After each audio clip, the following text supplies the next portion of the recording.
This is Morning Motivation for Educators on the Bee Podcast Network. Learn about all the shows at beepodcastnetwork.com.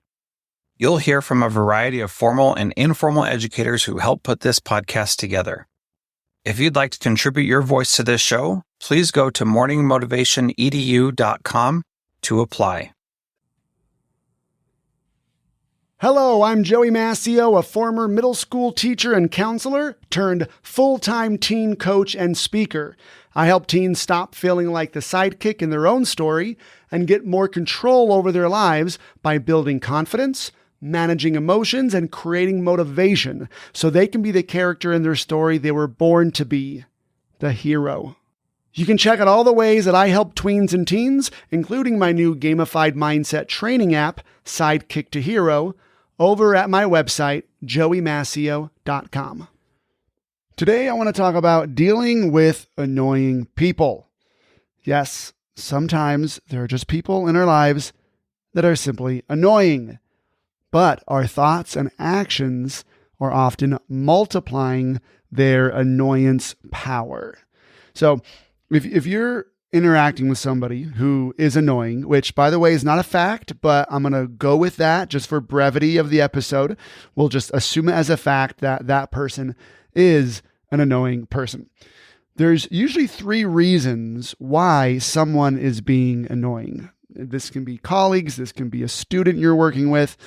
There's three reasons, and it helps to be able to categorize possibly their reasoning in one of these three categories so you know how to kind of go forward. So the first reason is they don't know how not to be. The second reason is they don't want to not be annoying. And the third reason is they are not able to not be annoying. So those are three categorizations you can really apply to anybody who is not doing anything. Either they don't know how, they don't want to, or they aren't able to. For example, I don't fly a plane, not because I'm not able to, I could probably learn, not because I don't want to, I think that'd be pretty cool, mostly because I don't know how. I haven't taken the steps to learn how, right? I don't fly like a bird because I'm not able to. It's not that I don't want to, because I totally do. It's not that I don't know how. I kind of see the flapping mechanisms and how that works, but I'm not physically able to fly like a bird. So let's go through each one of these for annoying people. They don't know how not to be annoying. I look at this as they want connection with you. They just don't know how to get it. They don't know how to get it in the best way, in the way that you prefer. So therefore, you're seeing it as annoying. And quite often, they don't know how because you haven't communicated well enough with them. You haven't trained them. In fact, maybe even you've trained them in a negative way, meaning you've kind of upheld some actions they've done, some behavior. You've reinforced their behavior with some responses that have let them know, well, this is how you get what you want from me. Often I find when I talk to teachers, they've been doing that with their students. So the student would love to not be annoying, but they just know, well, hey, if I go up and if I do this and if I pester the teacher in this way, then I'm going to get the thing that I want eventually. And I've been trained that way. I've gotten data from my teacher. So sometimes this can be solved by simply communicating well with them, communicating better the way you want to be interacted with, not just assuming that everybody should know how to communicate with people. We do this with our students. We do this with adults as well. They should just know, don't do that. That's annoying. Well, let's just assume that they don't know how. Now, if you're thinking, well, okay, no, they know how, or even if I tell them how, then they won't just because, well, now we're getting into that second category. They don't want to. They lack the desire. Maybe because they like getting a response from you. Maybe they like the feeling of power it gives them. I'm not sure. I don't know them. And quite honestly, you really don't know either. They might enjoy it. You might have some evidence, some things you've seen where like, no. I know, Joey. I know for sure that they like getting the power. If someone doesn't want to, there's usually little we can do in that for that category. If someone doesn't want to work out, I can physically take them to a gym and I could put their hands on the weights and I can move their arms for them. It's not going to change them. It's not going to give them any benefit.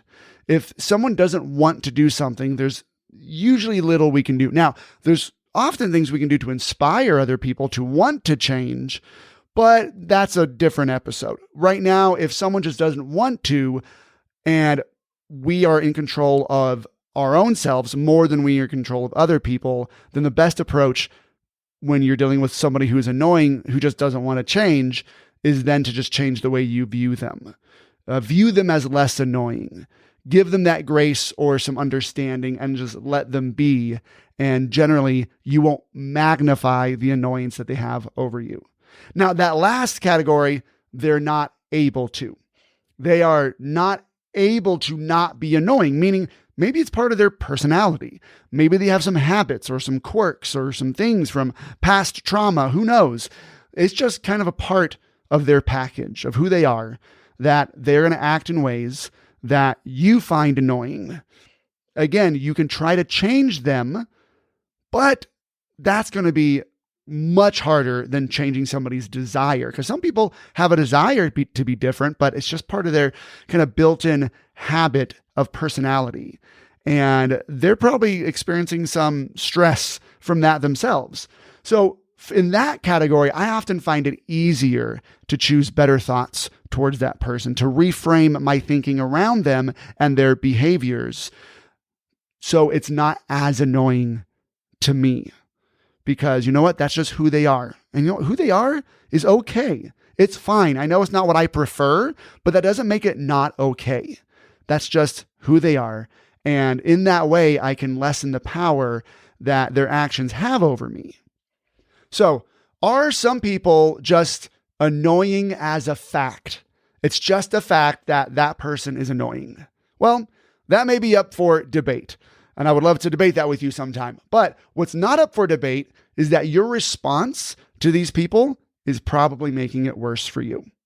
Control the response in your head. Control the response that comes out of your mouth.